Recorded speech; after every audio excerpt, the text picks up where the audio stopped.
I like the Canon G7 X, one of the company's 1-inch sensor enthusiast compacts, the one without the viewfinder, but that model just can't keep up when it comes to speed.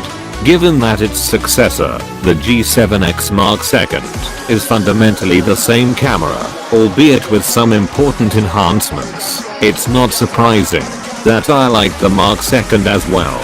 But while the $700, £570 AU $950 camera improves on the earlier model in some respects, the admittedly better performance still lags in places.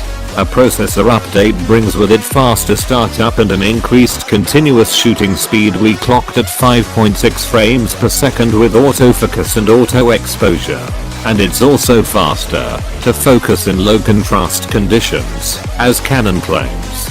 Its biggest holdup is when it needs to process images, such as taking a couple of consecutive non-burst shots or doing HDR. However, it does start up a little faster than big name competitors, and it's fast enough for slowish action, such as the occasional kid, pet or jump shot.